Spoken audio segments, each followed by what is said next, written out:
Olá, eu sou o Schwarza, youtuber, divulgador científico, escritor e apresentador. Juntos vamos conhecer o universo e seus mistérios. Bem-vindos a essa viagem incrível de sons e imagens. Bem-vindos a este curso de 10 episódios, onde eu estarei descomplicando a astronomia.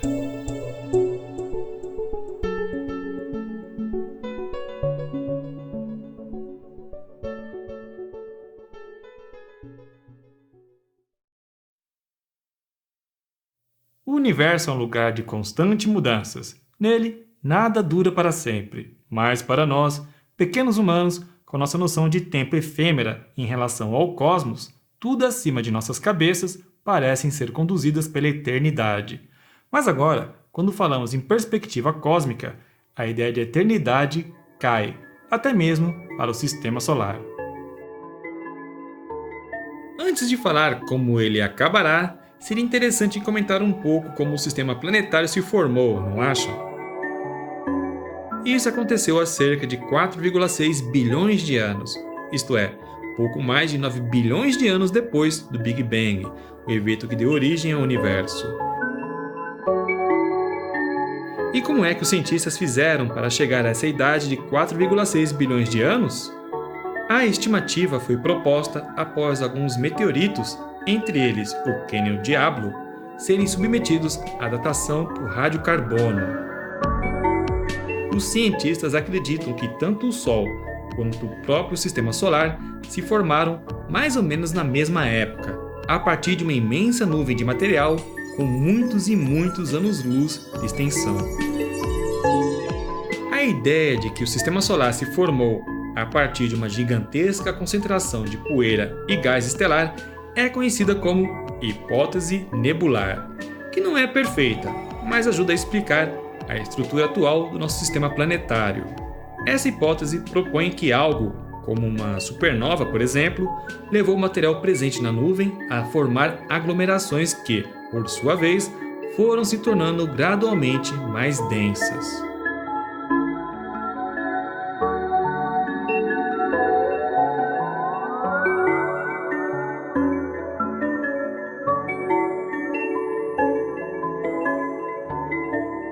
Ainda segundo a hipótese nebular, as regiões de maior densidade dentro da nuvem foram entrando em colapso sob sua própria gravidade, dando origem a inúmeros jovens corpos celestes conhecidos como protoestrelas. A ação gravitacional desses objetos, por sua vez, foi atraindo cada vez mais material e, pouco a pouco, isso tudo foi se compactando e dando origem a reações de fusão nuclear e as estrelas propriamente ditas, entre elas o Sol.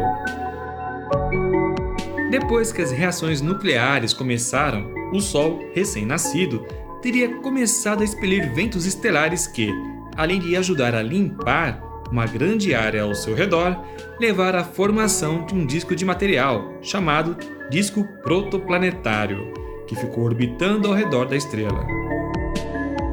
Então, a ação gravitacional do Sol levou os fragmentos presentes nesse disco a começarem a se condensar e, com o tempo, formar os planetas.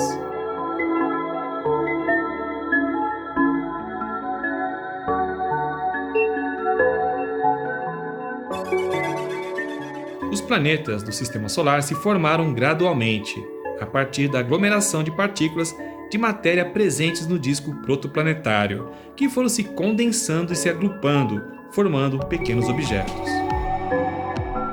Então, esses objetos foram colidindo uns com os outros e se fundindo até dar origens a corpos maiores e, com o tempo, os mundos que nós conhecemos começaram a surgir.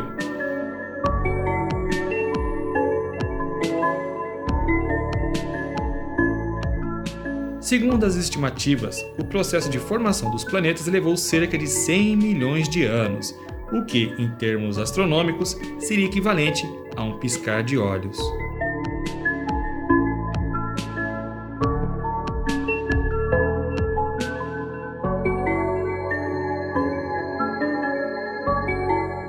pequenos mundos rochosos, compostos principalmente por silicatos e ferro, se formaram mais pertinho do Sol porque as temperaturas eram altas demais para que os elementos voláteis pudessem se condensar sobre suas superfícies.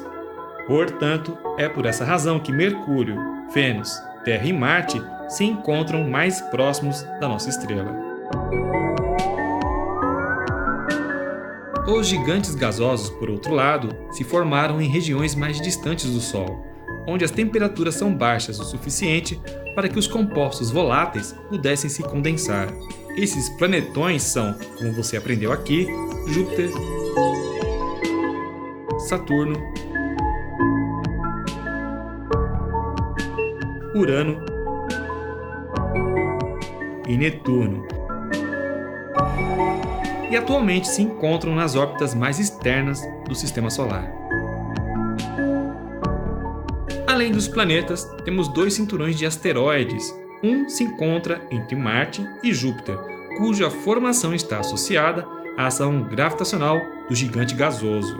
E outro se chama Cinturão de Kuiper, e é o local onde Plutão e outros planetas anões e corpos celestes estão.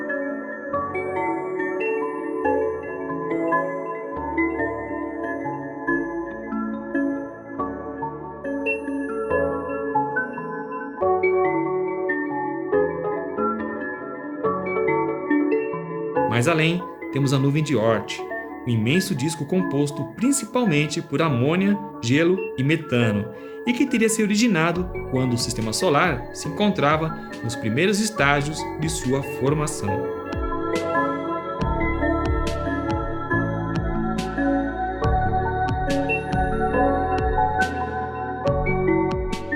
Passaremos por diversas transformações no Sistema Solar nos milhões de bilhões de anos. A raça humana e a vida na Terra terão tempo hábil para se adequar geneticamente às mudanças futuras? Quem sabe?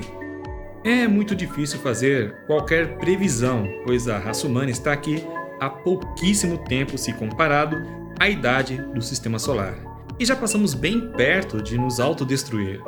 Acho que é natural que cedemos espaço para outras formas de vida, ou mesmo para voltar a fazer parte do universo, retribuindo a existência que nos foi concedida por ele.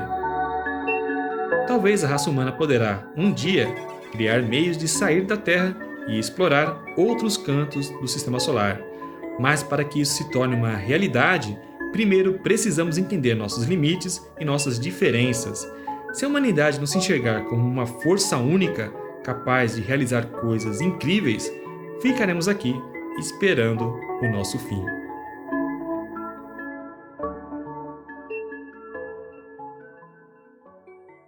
No episódio anterior, você aprendeu como se deu o pontapé inicial para o universo ser como é. A grande expansão do Big Bang gerou os elementos primordiais e a física pela qual as coisas são como você tem observado na Terra e no espaço. Foram necessários 13,8 bilhões de anos de evolução cósmica para nos trazer até aqui. Gerações de estrelas tiveram que viver e morrer para criar os elementos pesados. Pequenas protogaláxias tiveram que se fundir para criar a Via Láctea. Nuvens de gás interestelares tiveram que se desmoronar para formar novas estrelas com planetas rochosos ao redor delas. Química inorgânica e orgânica complexa necessária para se apossar de um desses mundos recém-formados, evolução biológica e desastres naturais. Um caminho muito particular culminando finalmente no surgimento dos seres humanos, há apenas algumas centenas de milhares de anos. Numa escala cósmica, estamos aqui no universo há poucos segundos. Nos últimos 12 mil anos, desenvolvemos a agricultura, a ciência, as nações e toda a civilização moderna como a conhecemos hoje. É uma jornada incrível que transformou o nosso mundo e, graças ao programa espacial de diversas nacionalidades, deixou pequenas marcas no Sistema Solar também. Mas a Terra, esse planeta que nos serve de moradia, não durará para sempre. O número de eventos terrestres vai acontecer e mudar as coisas em nosso mundo, certamente tornando a Terra dificilmente reconhecível para alguém vivo hoje.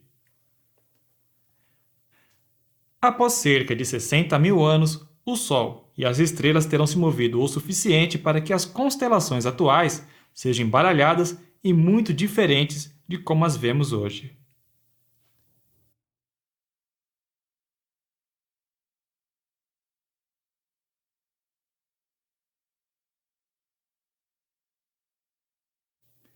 Avançando mais 100 mil anos, provavelmente estaremos olhando para a próxima era do gelo, graças a fatores que nada têm a ver com a influência humana. E antes que o próximo milhão de anos acabe, o supervulcão de Yellowstone provavelmente explodirá, mudando a paisagem da Terra para sempre.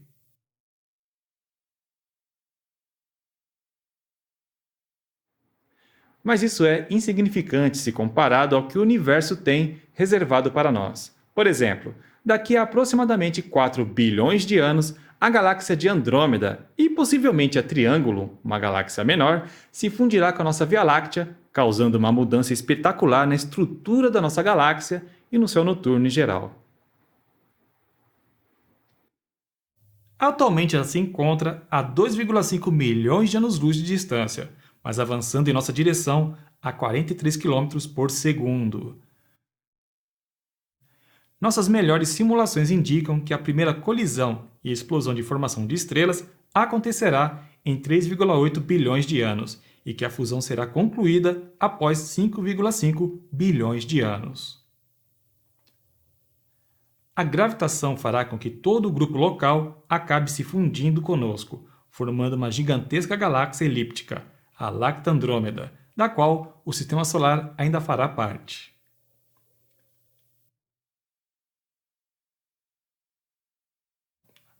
Em escalas cósmicas maiores, todas as outras galáxias continuarão a se afastar de nós, mas o Sistema Solar permanecerá intacto apesar de tudo, mesmo que não se pareça como ele é hoje.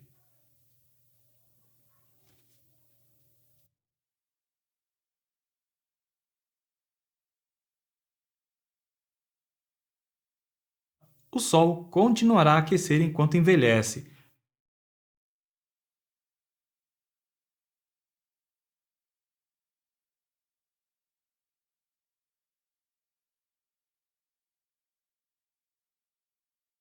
fervendo nossos oceanos em aproximadamente 1 ou 2 bilhões de anos e terminando a vida na Terra como a conhecemos. Eventualmente, cerca de 5 ou 7 bilhões de anos adiante, o Sol terá esgotado o combustível em seu núcleo, o que fará com que a nossa estrela-mãe se torne uma gigante vermelha, engolindo Mercúrio e Vênus no processo.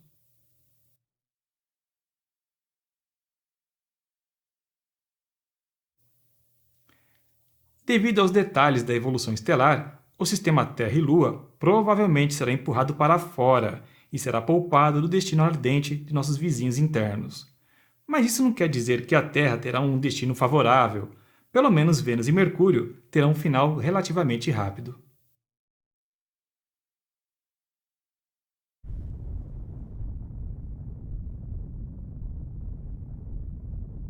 Depois de queimar seu combustível nuclear remanescente, principalmente o hélio em seu núcleo, o Sol expulsa suas camadas externas para formar uma nebulosa planetária.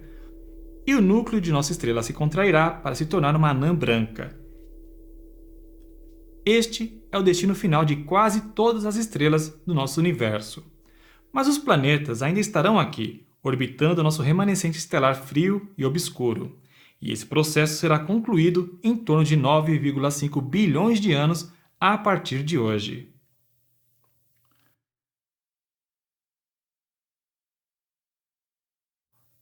Quando o Sol tiver esgotado completamente seu combustível nuclear, ele expelirá suas camadas externas em uma nebulosa planetária, enquanto o centro se contrairá em uma estrela anã branca compacta e quente.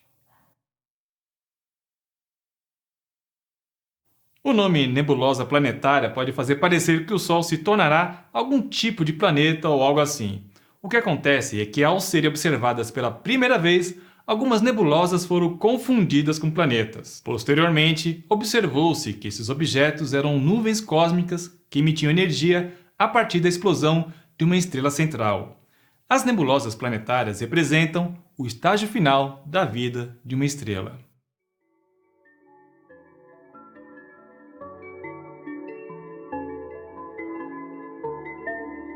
Mas vamos voltar ao que acontece com o nosso planeta. Durante todo esse tempo, no entanto, a Terra continua a orbitar o Sol enquanto a Lua continuará ligada gravitacionalmente a ela. Isso causa um torque, que é o que você obtém quando aplica uma força externa a um objeto em rotação. Isso faz com que a Lua se afaste mais da Terra, enquanto simultaneamente faz com que a rotação da Terra diminua. A desaceleração é quase imperceptível. A rotação da Terra diminui e, portanto, o dia se alonga em meros 1,4 milissegundos por século.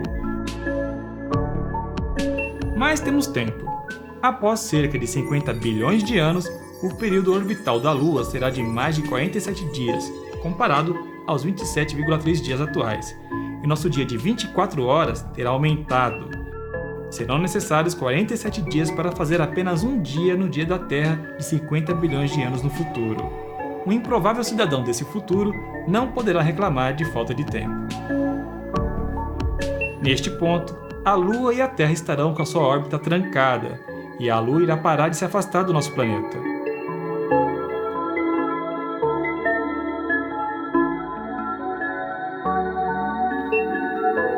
O satélite da Terra está atualmente 18 vezes mais longe do que quando se formou, há 4,5 bilhões de anos. Sem a Lua, o nosso planeta seria irreconhecível. Os oceanos quase não teriam marés, os dias teriam outra duração, e nós poderíamos não estar aqui, de acordo com alguns cientistas que acreditam que a Lua foi fundamental para o início da vida em nosso planeta.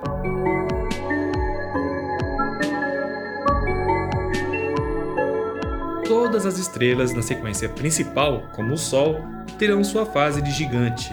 Durante a sua fase de desenvolvimento inicial, na qual ela se encontra na sequência principal, a estrela esteve queimando hidrogênio e acumulando hélio, já que a temperatura nessa fase não é suficiente para usar o hélio como combustível.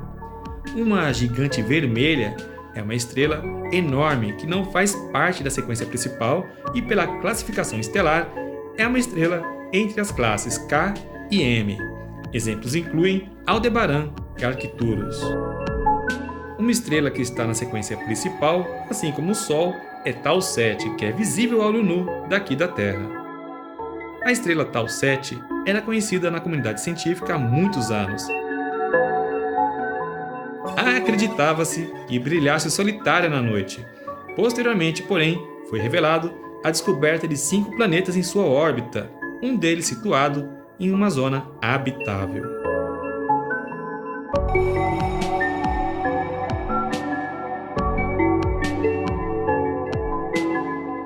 Enquanto a formação estelar continuar, as estrelas moribundas emprestarão seu combustível para o espaço interestelar, e as estrelas que falharem irão espiralar e se fundir.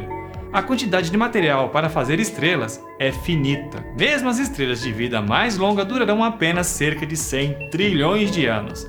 Após cerca de 1 quatrilhão de anos, a formação de estrelas cessará inteiramente. Apenas a colisão ou fusão ocasional entre estrelas fracassadas ou remanescentes estelares fornecerá luz à nossa galáxia. À medida que os últimos remanescentes estelares esfriam e desaparecem na escuridão. Eventualmente, estrelas anãs brancas ficarão pretas, enquanto esfriam e irradiam sua energia. Isso levará muito tempo, talvez 10 elevado à 16ª potência de anos, de acordo com estimativas, ou cerca de 1 milhão de vezes a idade atual do universo. Os átomos ainda estarão lá, mas estarão apenas alguns graus acima do zero absoluto. Neste ponto, todo o céu noturno será muito, mas muito escuro e preto, sem nenhuma luz visível, já que todas as estrelas do nosso grupo local terão se esgotado. Que triste, uma noite sem estrelas. Você pode se perguntar quanto tempo levará para nossa anã negra, que um dia foi o nosso Sol, encontrar outra, potencialmente se fundindo e se revitalizando. Entre nós estará Andrômeda e o resto do grupo local. Haverá cerca de 1 trilhão de estrelas e remanescentes estelares voando por aí. Nesse sistema caótico, um sistema estelar típico pode passar muito, mas muito tempo sem colidir com qualquer outra coisa. Depois de aproximadamente 10 a 21 bilhões de anos, a anã, agora negra, no centro do nosso sistema solar, colidirá aleatoriamente com outra anã negra, produzindo uma explosão de supernova tipo Ia, e efetivamente destruindo o que resta do nosso sistema solar.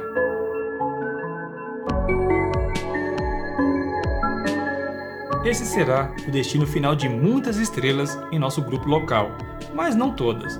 Há outro processo concorrente que é mais eficiente e, portanto, mais provável de acontecer conosco: a expulsão gravitacional do grupo local devido a um processo chamado relaxamento violento.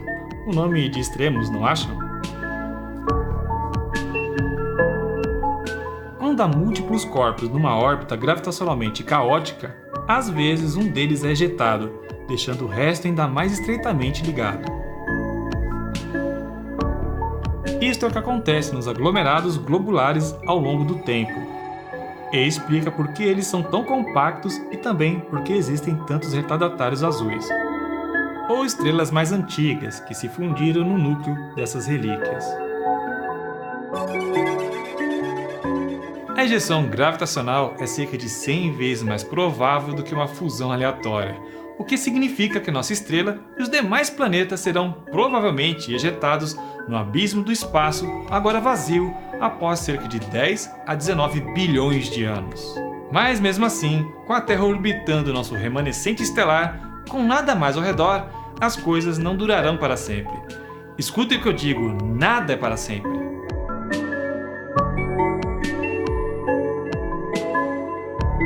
Pesquisas recentes sugerem que planetas voando livres ao redor do espaço interestelar, sem estar ligados a quaisquer estrelas, superam o número de estrelas em nossa galáxia em uma escala de 100 mil para 1. Mesmo se todas as estrelas da Via Láctea tivessem muitos planetas orbitando em torno delas, como acontece em nosso sistema solar, ainda haveria 12.500 planetas livres para cada planeta em uma órbita. Os cientistas têm descoberto cada vez mais planetas extrasolares, ou seja, aqueles planetas que moram fora do nosso sistema solar. Para você ter uma ideia, já há 974 planetas que conhecemos até agora orbitando ao redor de 744 estrelas. Entre esses muitos planetas extrasolares estão alguns errantes. O nome planeta errante chega a ser um pleonasmo, já que planeta quer dizer errante. Um planeta errante é definido como um corpo com massa planetária que não orbita ao redor de uma estrela. Existem apenas 4 candidatos específicos para esse título que nós conhecemos, mas os cientistas foram capazes de deduzir que deve haver muito mais perdidos na imensidão do universo.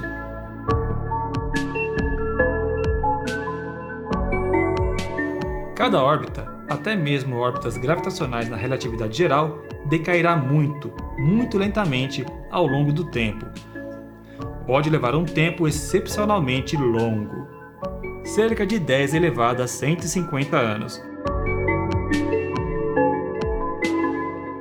Mas eventualmente a Terra e todos os planetas, depois de bastante tempo, terão suas órbitas decaindo e irão espiralar para a massa central do sistema solar. Esse é o nosso destino se formos expulsos. Mas se permanecermos na galáxia gigante que a Lacta Andrômeda desenvolveu, entrar em espiral no buraco negro central da nossa galáxia não será o nosso destino. Levaria 10 elevado a 200 anos para que isso acontecesse, mas os buracos negros não podem viver tanto tempo. Graças às propriedades combinadas da relatividade geral e da física quântica, os buracos negros perderão massa e evaporarão ao longo do tempo através de um processo conhecido como radiação Hawking. A radiação Hawking é, em física, a radiação térmica que se acredita ser emitida por buracos negros devido aos efeitos quânticos. Ela leva o nome do cientista inglês Stephen Hawking, que elaborou os argumentos teóricos de sua existência em 1974. Esse decaimento radioativo removerá até mesmo os buracos negros mais supermassivos do universo, depois de apenas 10 a 100 bilhões de anos, e um buraco negro de massa solar em escassos 10 a 67 bilhões de anos. Depois que o buraco negro se deteriorar, apenas a matéria escura permanecerá, o que significa que a Terra irá espiralar para a anã negra que antes era o Sol. A única coisa que pode evitá-lo é uma colisão ou interação gravitacional próxima ejetar a Terra para fora da órbita do Sol, liberando-nos para as profundezas do espaço vazio.